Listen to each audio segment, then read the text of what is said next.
नमस्कार, स्वदेश न्यूज देख रहे हैं आप। मैं हूं आपके साथ राखी और बात करेंगे विवाद को न्योता।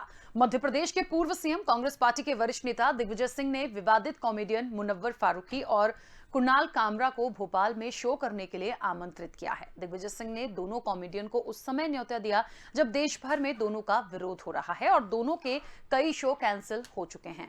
मुनव्वर फारूकी ने तो शो कैंसिल होने से नाराज होकर कॉमेडी छोड़ने का ही ऐलान कर दिया था।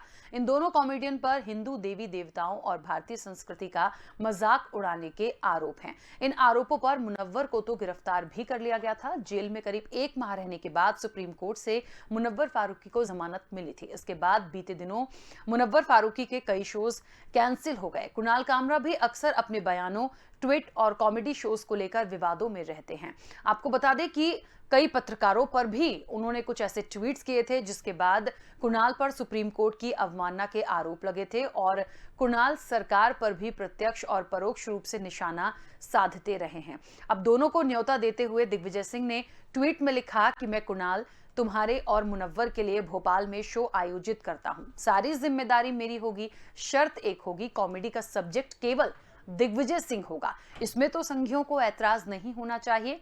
आओ, डरो मत, अपनी सुविधानुसार तारीख और समय दो, तुम्हारी सभी शर्तें मंजूर हैं। देखिए, भारतीय जनता पार्टी भी इन तमाम चीजों को लेकर अब कहीं ना कहीं कांग्रेस को घेर रही है। दिग्विजय सिंह पर भी उन्होंने कई ऐसे कटाक्ष किए हैं। सबसे बड़ी बात तो ये है, चाहे नरोत्तम मिश्रा हो, उन्होंने भी बहुत तल्ख टिप्पणी दी है। विश्वास सारंग ने कहा है कि दिग्विजय सिंह हमेशा विघटनकारियों का समर्थन करते हैं जो देश के खिलाफ रहते हैं। और आपको बताएं, नरोत्तम मिश्रा ने कहा कि अगर किसी ने हिंदू देवी देवताओं को अपमानित करने वाला शो किया तो उसका स्थान सिर्फ जेल ही होगा। और कुछ इस तरह की टिप्पणी कहीं ना कहीं जो नगरीय प्रशासन मंत्री हैं भूपेंद्र सिंह, उन्होंने भी की है। अच्छा, नरोत्तम मिश्रा ने तो ये तक कहा है कि यदि कॉमेडी करवाना है, इतना ही शौक है, तो राहुल गांधी को बुला लीजिए। तो बहुत सारी चीजें हैं, चर्चा को आगे बढ़ाएंगे। कुछ टिप्पणियां हैं, सुनते हैं।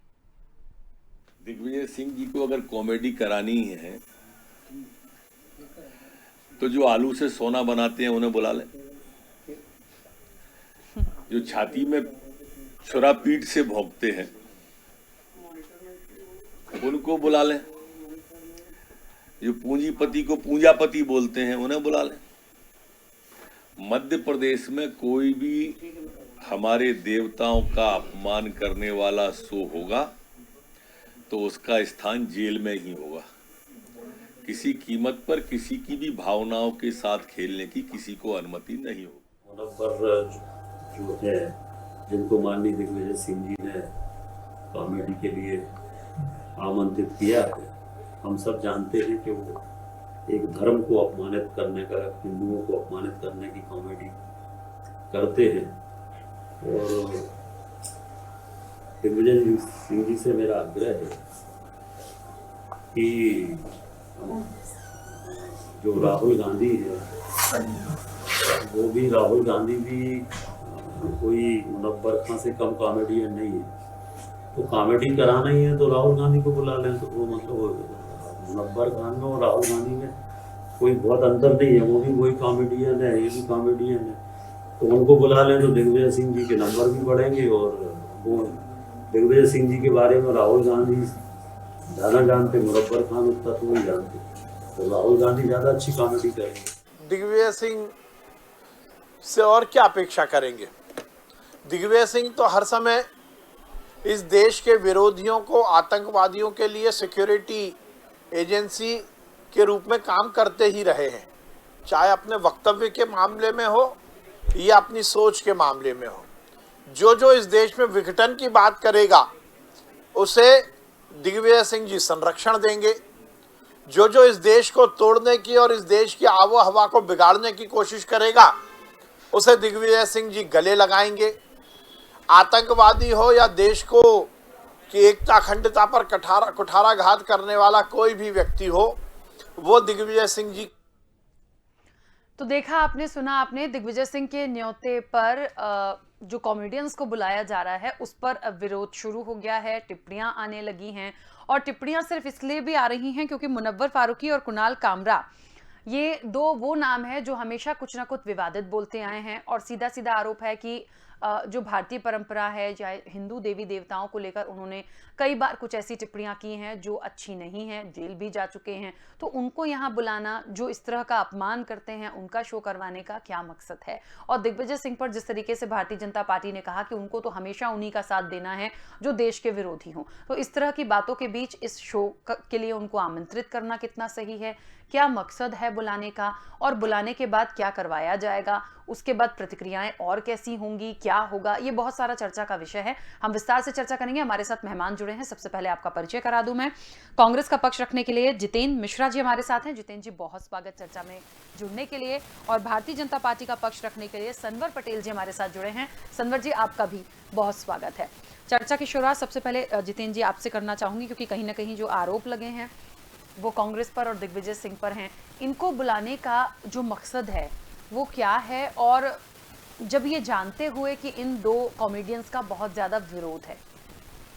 देखिए राखी, सबसे पहली चीज तो इसको लेकर के दो तरीके देखना चाहिए। एक तो ये है कि अगर धार्मिक रूप से कोई टिप्पणी आती है, यदि हिंदू धर्म के देवी देवताओं पर कोई टिप्पणी आती है या किसी भी धर्म के देवी देवताओं को लेकर के कोई टिप्पणी की जाती है, उपहास उड़ाने वाली टिप्पणी की जाती है, तो उसकी सजा न्यायालय ने मुकर्रर की है, उस पर कार्रवाई हुई है। रहा सवाल व्यंग्य का, रहा सवाल कॉमेडी करने का, तो आज सबसे बड़ी सरकार की चिंता राखी ये है कि सरकार में बैठे लोगों को लेकर के व्यंग्य किए जाते हैं, सरकार में बैठे लोगों को लेकर के कॉमेडी की जाती है। ये दर्द सरकार का है और इसी को लेकर के लगातार कार्रवाई की जाती है, चाहे उसका बहाना देवी देवताओं के नाम पे लिया जाए, चाहे आज पत्रकारिता जगत में पत्रकार साथी या व्यंग्यकार या साहित्यकार स्थायी रूप से विपक्ष होता है सरकार का। उसका दायित्व बनता है कि सरकार की कमियों को उजागर करे, सरकार की खामियों को उजागर करे, भले ही वो व्यंग्य के माध्यम से करे, कॉमेडी के माध्यम से करे। आज दिग्विजय सिंह जी ने जो उन्हें आमंत्रण की बात की है, उसमें देवी देवताओं को लेकर कोई टिप्पणी नहीं है। उन्होंने कहा है आप आइए, क्योंकि विचार की अनुभूति सबको होना चाहिए, विचारों की स्वतंत्रता की अभिव्यक्ति है। आप दिग्विजय सिंह पर कॉमेडी कीजिए, मैं आपको आमंत्रित कर रहा हूं। इस देश में सबको अपनी बात रखने का अधिकार है, लेकिन अगर किसी के धर्म को आहत करते हैं तो उसको सजा भी मिलनी चाहिए। लेकिन अगर सत्ता के खिलाफ कॉमेडी होती है तो साहित्यकार कहाँ जाएगा? उसका भी लिखने का फर्ज है। पत्रकार कहाँ जाएगा? इन लोगों का तो ये हाल है कि पत्रकार भी नहीं रहना चाहिए हमारे खिलाफ, साहित्यकार भी हमारे खिलाफ नहीं रहना चाहिए और व्यंग्यकार भी नहीं रहना चाहिए। इसलिए सरकार ने, अभी मैं नरोत्तम मिश्रा जी को सुन रहा था, आलू से सोना बनाने की बात तो आपने की थी, आपको कोट किया था राहुल गांधी ने, मजाक देश का आपने बनाया, धर्म के नाम पर मजाक बनाया आपने इस देश में धर्म को लेकर के। आप सबसे बड़ी चीज तो मैं आपको बताऊं, गृह मंत्री के पुत्र को क्रिकेट संघ दे दिया, इससे बड़ा मजाक क्या होगा इस देश में?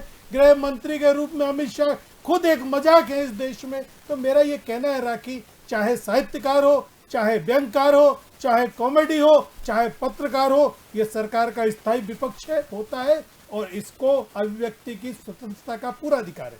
ठीक है सनवर पटेल जी, एक बात जो कांग्रेस की तरफ से या दिग्विजय सिंह की तरफ से स्पष्ट हुई है अभी, वो ये है कि हमने ये तो नहीं कहा कि यहाँ आकर शो करें तो आप देवी देवताओं का अपमान करें, आपको जो भी कॉमेडी करनी है आप वो उनके नाम पर करिए या जो भी चीजें हैं उस पर करिए। अभी जितेंद्र जी ने भी स्पष्ट किया कि सरकार यदि कुछ गलत करती है या कुछ गलत हो रहा है तो उसके माध्यम से, कॉमेडी के माध्यम से जो भी चीजें हैं वो जनता तक जाएं।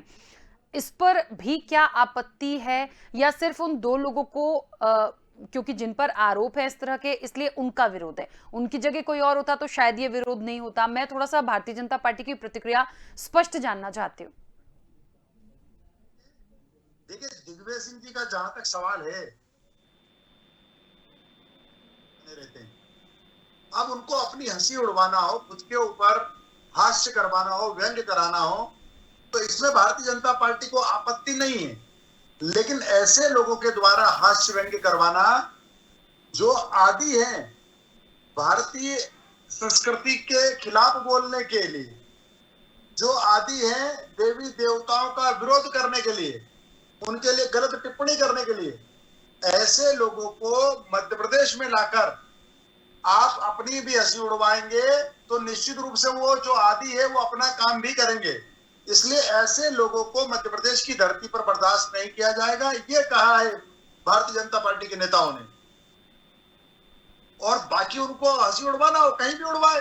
और मैं एक और बात कहना चाहता हूं राखी जी, कि जब लॉ एंड ऑर्डर कोई चीज होती है, अगर बैंगलोर ने उनको अनुमति नहीं दी तो निश्चित रूप से कहीं ना कहीं उनमें कमी पाई होगी। उनके ऊपर एक विधायक के बेटे ने एफआईआर कराई, जो खुद दिग्विजय सिंह जी ने ट्वीट किया है, और एफआईआर के बाद वो लोग जेल गए। तो निश्चित रूप से कहीं ना कहीं उन पर जो आरोप लगे हैं वो गंभीर आरोप है।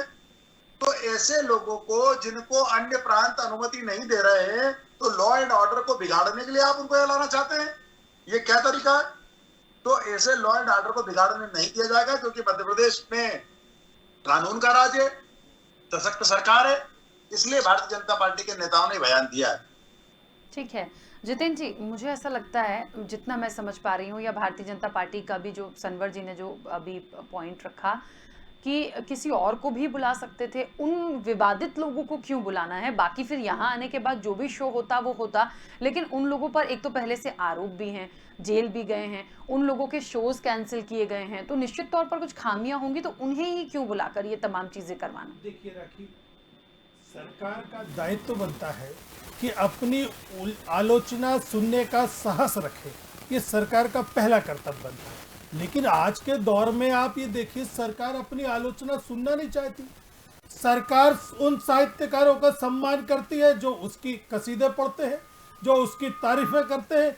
आज वो साहित्यकार जो सरकार के खिलाफ आवाज उठाता है, उसको बैन करने की मांग की जाती है, उसको कहीं कोई सम्मान की बात नहीं की जाती। पत्रकार साथियों को भी मैं बताता हूं, जो पत्रकार निष्पक्ष रूप से काम करते हैं, सत्ता पक्ष उन्हें तवज्जो नहीं देता है। वो जो पत्रकारिता उनकी जेब में बैठी है, उनको रोज सम्मानों से नवाजा जाता है। आज गृह मंत्री भी जेल में गए हैं, क्या अधिकार है वो गृह मंत्री बने बैठे? देखिए, किसी के खिलाफ मामला होना, किसी के जेल भेजना, ये बिल्कुल कानूनी रूप से सही है, उसके खिलाफ कार्रवाई होना चाहिए। लेकिन उसकी आवाज, उसके व्यंग, उसकी कॉमेडी को कैसे दबाया जा सकता है? उसके पीछे सिर्फ एक कारण देख पा रहा हूं मैं, कि सत्ता पक्ष को जरा भी आदत नहीं है कि हमारा कोई विरोध करे, हमारे खिलाफ कोई व्यंग लिखे, हमारी कार्यशैली पर कोई टीका टिप्पणी करे। इसको लेकर के कभी साहित्यकारों के ऊपर, कभी पत्रकारों के ऊपर, और कभी इस तरीके के व्यंगकारों के ऊपर कार्रवाई करती सर। आज गृह मंत्री बैठे, वो भी जेल गए हैं, उनके खिलाफ भी गंभीर आरोप है। उन्हें क्या हक है कि देश के गृह मंत्री बने बैठे रहे? आज आपने देखा उत्तर प्रदेश में एक मंत्री, गृह मंत्री, जिसके बेटे ने किसानों के ऊपर गाड़ी चढ़ा दी, आपने देखा। वो आज अगर सत्ता में बैठा है, उसके खिलाफ कार्रवाई करने में सरकार डरती है, तो ये सबसे बड़ा मजाक है। इन पर बैन होना चाहिए, उस पर तो करते नहीं है। लेकिन अगर सरकार की आलोचना कोई भी करता है तो उसके खिलाफ कार्रवाई करने को तैयार रहते हैं। आज अगर बेंगलोर में एफआईआर हुई है तो उनको सजा भी मिलेगी, लेकिन उसको भोपाल आने से, उसको मध्य प्रदेश आने से रोकने के पीछे ठोस वजह जो है वो ये देख पाता हूं मैं। ठीक है, यहाँ लेकिन ये भी लग रहा है उनको कि उन लोगों को ना बुला के राहुल गांधी को बुला लें, यदि कॉमेडी करने का इतना शौक है। देखिए, राहुल गांधी की जो आप कॉमेडी का जिक्र कर रहे हैं, चाहे वो मंत्रीगण कर रहे हो, राहुल गांधी ने आलू से सोना बनाने की बात खुद नहीं कही थी, आपके ऊपर व्यंग किया था, जिसको लेकर के आप में साहस नहीं था कि उसको स्वीकार करते कि हाँ, हमारे मंत्री ने कहा आलू से सोना बनाने की बात। ऐसे क्या नोटबंदी इस देश में मजाक नहीं थी? क्या जीएसटी इस देश में मजाक नहीं है? स्टैंड अप इंडिया को मजाक बना दिया, मेक इन इंडिया को मजाक बना दिया, स्टार्टअप इंडिया को मजाक बना दिया। इस देश में सत्ता में बैठे मंत्री और प्रधानमंत्री मजाक कर रहे हैं इस देश की साथ। आप ये बताइए, इस देश में जो ताना बाना था सामाजिक समरसता का, उसको तोड़ने का काम आपने किया है कि कुणाल खामरा ने किया है? सबसे बड़ा जो हमारे देश में सांप्रदायिक ताना बाना बुना हुआ था, गंगा जमनी तहजीब थी, उसको तोड़ने का काम सरकार में बैठे लोग कर रहे हैं। ये कुणाल खामरा और ये मोहम्मद फारूकी तो छोटे लोग हैं साहब। सनवर जी, एक बात और है कि तमाम लोगों ने प्रतिक्रिया दी है, तमाम मंत्रियों ने प्रतिक्रिया दी है। देखिए, राहुल गांधी को यदि कॉमेडी के लिए बुला लें यहाँ तक तो ठीक है, क्योंकि राजनीति है, किसी भी स्तर पर जाते हैं, पर राहुल गांधी और मुनव्वर फारूकी के बीच कोई विशेष अंतर नहीं है, ये मंत्री भूपेंद्र सिंह ने कहा। क्या ये ठीक है? मतलब देखिए राखी जी, जिस प्रकार की बातें सामने आ रही कि हास्य व्यंग्य के लिए हम सिर्फ अपने लिए उनको बुला रहे हैं, तो हास्य व्यंग्य के लिए राहुल गांधी काफी है। वो बोलते हैं कि पीठ में छुरा कीजिए, पीछे से सीने में छुरा कैसे घोपा जाता है। तो जब भी राहुल गांधी जी बोलते हैं तो निश्चित रूप से कोई हास्य व्यंग्य की बात करके जाते हैं। तो ये उन्होंने सहज कहा कि अगर आपको हास्य व्यंग्य के लिए बुलाना हो तो अपना नेता को बुलाना आसान है, उनको बुला लीजिए। आप ऐसे लोगों को ना बुलाएं जो भारतीय संस्कृति के खिलाफ हो, जो देवी देवताओं के खिलाफ बोलते हो। ये बहुत ही स्पष्ट कहा है हमारे नेताओं ने। ठीक है, चलिए, मुझे ऐसा लगता है कि कहीं ना कहीं जो तमाम चीजें आई हैं या हो रही हैं, ये दोनों ही लोगों को अपनी अपनी जगह पे देख लेना चाहिए, समझ लेना चाहिए। लेकिन अभी भी कोई आपत्ति होगी क्या सनवर जी? क्योंकि जितेंद्र जी स्पष्ट तो कर रहे हैं, दिग्विजय सिंह ने भी किया है कि भाई ऐसी कोई बात नहीं है, हमारा मकसद बुलाने का कुछ और है, और जो भी कॉमेडी होगी वो दिग्विजय सिंह के ऊपर हो जाए या तमाम लोग जो भी हैं जिस पे भी करवाना है, जो भी मकसद है उस प्रोग्राम का, उसके लिए हो जाए। तो सीधे सीधे उनका पक्ष लिया उन दोनों कलाकारों का। उन्होंने तो साफ साफ कहा है कि यह अभिव्यक्ति की आजादी है और वो देवी देवताओं के अपमान को अभिव्यक्ति की आजादी बोल रहे हैं। ये सरासर गलत है, बहुत ही निंदाजनक है। मैं उसकी आपत्ति दर्ज कराता हूं आपसे। और हाँ, जिस प्रकार से उन्होंने बातें कही है वो बिल्कुल गलत बात कही है। उन्होंने गृह मंत्री जी के लिए किया है। ये बहुत ही शर्मनाक बात है उनकी। कोई देश का या प्रदेश का गृह मंत्री जब बनता है तो वो विधानसभा या लोकसभा में चुनकर जाता है या राज्यसभा में।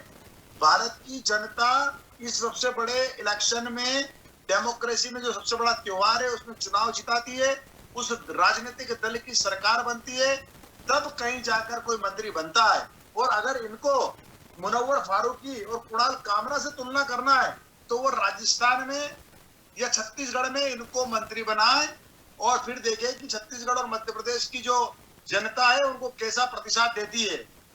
तो ये बोलना यहाँ आसान है, जरा आप करके दिखाइए इन लोगों को जो देवी देवता का अपमान करते हैं। और रही बात आपने, सनवर जी मैं सुन रहा हूँ आपको। मेरा ये कहना है कि देवी देवताओं की बात कहाँ से आई?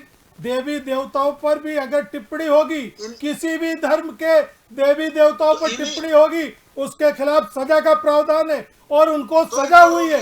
लेकिन मेरा निवेदन सुनिए, आप अपनी आलोचना सुन ना पाए इसके लिए आप बैन करते लोगों को। मैंने पहले भी कहा है, खाली कॉमेडी की बात नहीं है, साहित्यकारों को परेशान करते हैं आप, पत्रकारों को परेशान करते हैं, क्योंकि आप अपनी निंदा, अपनी कमियों को नहीं सुनना चाहते, इसलिए ये सारे के सारे कदम उठाते हैं आप कह रहे धर्म का मजाक आपने उड़ाया है, आपने भगवान श्री राम को खंबे पे टांग दिया है, आपने धर्म के नाम पर राजनीति की है। ये सबसे बड़ा मजाक है सनवर जी हिंदुस्तान की राजनीति में। जितेंद्र जी, देश जानता है कि भगवान राम किनके आराध्य हैं, कौन से लोगों ने, कौन सी जनता ने, कौन से राजनीतिक दल ने उनको अपना आराध्य माना और कौन से राजनीतिक दल ने सुप्रीम कोर्ट में हलफनामा देकर उनको काल्पनिक पात्र माना। ये देश अरे ताले खोलना भी याद होगा, भूमि पूजन भी याद होगा आपको।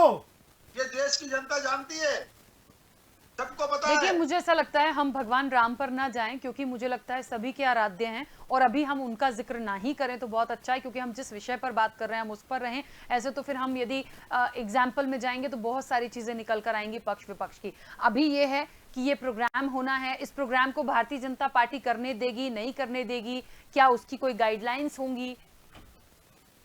देखिए राखी जी, बिल्कुल स्पष्ट रूप से हमारे वरिष्ठ नेताओं ने कहा है कि इस प्रकार के कार्यक्रमों को मध्य प्रदेश की धरती पर सहन नहीं किया जाएगा। और हमारे जो विद्वान मित्र जितेंद्र जी, उन्होंने भी हमारी आधी बात को माना है। उन्होंने भी स्पष्ट रूप से कहा है कि किसी भी धर्म के देवी देवताओं का अपमान बर्दाश्त नहीं किया जाएगा। तो मैं जितेंद्र जी भी हमारे साथ खड़े रहेंगे इस मामले में। वो भी किसी देवी देवता के अपमान करने वाले व्यक्ति को मध्य प्रदेश की धरती पर सहन नहीं करेंगे। सनवर जी, वो यहाँ प्रोग्राम करने आएंगे तो उस प्रोग्राम को नहीं होने देना है या उनका विरोध करना है या दिग्विजय सिंह का विरोध करना है? क्योंकि दिग्विजय सिंह ये कह रहे हैं कि कोई देवी देवताओं पर हम टिप्पणी नहीं करवा रहे उस प्रोग्राम के माध्यम से, कॉमेडी प्रोग्राम है, अब उस कॉमेडी का जरिया कुछ भी हो सकता है। अच्छा, तो कॉमेडी वो करेगा जो देवी देवताओं का अपमान करता हो। हाँ, मतलब इसीलिए उन दोनों लोगों का विरोध है। वही मैं पूछ रही हूँ जितेंद्र जी, बात वही है। ठीक है जितेंद्र जी, बात वही है कि वो ये प्रोग्राम नहीं करवाने देना चाहते हैं क्योंकि उन दो लोगों का विरोध है। नहीं, देखिए सवाल इस बात का है कि आप उन दो लोगों का तो बहाना लेते हैं, मैंने आपको फिर जिक्र किया, मैं फिर से जोर दे रहा हूं कि वो पत्रकार जो निष्पक्ष पत्रकारिता करते हैं उनके विरोध में आप खड़े रहते हैं, ये हमने देखा है। जो साहित्यकार आपकी भाषा नहीं बोलता है उसके विरोध में आप खड़े रहते हैं। कुणाल खामरा की बात नहीं है, बात यह है कि आज अगर वो सरकार पर व्यंग करते हैं तो उनको आप इस तरीके से परेशान करने का काम करते हो। अगर कोई भी व्यक्ति अपनी अभिव्यक्ति की स्वतंत्रता की बात करेगा तो इस तरीके से परेशान किया जाए। अगर मैंने गृह मंत्री को लेकर टिप्पणी की है तो क्या गलत किया है? जिला बदर की कार्रवाई नहीं हुई, क्या उनको जेल नहीं जाना पड़ा? और क्या आपका वो मंत्री जो अपने बेटे को बचाने के लिए पद पर बैठा है, जो साक्ष्यों के साथ छेड़छाड़ कर सकता है, वो अभी भी पद पर बैठा है? सबसे बड़ा मजाक तो आपकी सरकार है इस देश में। सनवर जी अपनी बात रखिएगा। देखिए, बिल्कुल ये बात सरासर गलत है। देश में कानून का राज है। अगर कोई एक्सीडेंट हुआ है, किसी ने एक्सीडेंट किया है या किसी ने कुचल कर मारा है तो वो जेल के अंदर है, चाहे कोई कितना ही बड़ा व्यक्ति क्यों ना हो या कितना ही बड़े व्यक्ति के परिवार का सदस्य क्यों ना हो। भारत वर्ष में और मध्य प्रदेश में कानून का राज है। भारतीय जनता पार्टी की सशक्त सरकार है। जो भी ये गृह मंत्री क्यों बाहर घूम रहे हैं? गृह मंत्री का इस्तीफा क्यों नहीं लिया जो कि छेड़छाड़ साक्ष्यों के साथ कर सकते हैं? वो आरोपी है क्या? गृह मंत्री साक्ष्यों के साथ छेड़छाड़ कर सकता है? सनवर भाई, आपको अच्छी तरह से मालूम है, आप एक मंत्री को पद से नहीं हटा पा रहे। देखिए, आप संवैधानिक बात कीजिए। अगर कोई पुत्र ने गलत किया है तो वो जेल में, पुत्र की सजा कभी भी ठीक है, चलिए देखिए, मंत्री पर आरोप है। ठीक है, हम इस पे वापस आएंगे। को नहीं देती है। ठीक है, देखिए आप लोग बीच बीच में थोड़ा सा विषयांतर होते हैं। मैं इंटरप्ट इसलिए नहीं करती कि एग्जाम्पल में वो बातें आ जाती हैं, लेकिन अभी एक चीज बहुत स्पष्ट हो जाए जल्दी से, क्योंकि समय की सीमा है। कार्यक्रम दिग्विजय सिंह जो करवाना चाह रहे हैं वो होगा कि नहीं होगा? सनवर जी, सरकार क्या करेगी? इस प्रकार के से देवी देवताओं का अपमान करने वाले, भारतीय संस्कृति को नकारने वाले, भारतीय संस्कृति का अपमान करने वाले लोगों को मध्य प्रदेश की धरती पर इस प्रकार के कार्यक्रमों की अनुमति नहीं होगी। ठीक है जितेंद्र जी, अब क्या करेंगे? दिग्विजय सिंह तो उनको आमंत्रण दे रहे हैं, निमंत्रण न्योता भेज चुके हैं और तमाम चीजों पे बात हो चुकी है। नहीं, देखिए, मेरा फिर वही कहना है कि जो लोग सच्ची बात करेंगे, देवी देवताओं की टिप्पणी को मैं इससे अलग रख रहा हूँ, उसके खिलाफ सजा होना चाहिए और उन्हें हुई भी है। लेकिन यदि इसके बहाने से अभिव्यक्ति की स्वतंत्रता पर आघात किया गया तो हम बर्दाश्त नहीं करेंगे। हर उस व्यक्ति को अपनी बात कहने का अधिकार है जो सरकार से संतुष्ट नहीं है, जो सरकार की हाँ में हाँ नहीं मिलाता है। अगर इस तरीके से दबाने का प्रयास होगा तो उसका निश्चित तौर पर मुकाबला किया जाएगा। अगर कुणाल खामरा आने को तैयार होंगे तो हम उनको पूरा संरक्षण प्रदान करेंगे। देवी देवताओं पर टिप्पणी माननी नहीं है, उसके खिलाफ सजा होना चाहिए और उनको इस तरह की टिप्पणी नहीं करना चाहिए। लेकिन अभिव्यक्ति की स्वतंत्रता का अधिकार तो है। देखिए आने वाले समय में क्या होता है, लेकिन फिलहाल एक तरफ से मना है, एक तरफ से कार्यक्रम होना है, न जाने ही क्या होगा। समय की सीमा है। आप दोनों मेहमानों का बहुत शुक्रिया इस चर्चा में जुड़ने के लिए। देखिए, विवाद को न्योता अब ये पहली बार नहीं हो रहा है। बहुत सारी ऐसी चीजें हम देख चुके हैं इस राजनीति में, और दिग्विजय सिंह को लेकर भी जो कहीं ना कहीं कुछ ऐसा बोलते हैं या करते हैं, भारतीय जनता पार्टी को बहुत ज्यादा अपनी टिप्पणियां ऐसी देनी पड़ती हैं और फिर वो मामला कहां से कहां तक चला जाता है। अब इस मामले में क्या होगा? क्या वो कॉमेडी शो होगा, नहीं होगा? ये देखते हैं आने वाले समय में कि आखिरकार क्या होगा। फिलहाल चर्चा में इतना ही। दीजिए इजाजत, नमस्कार।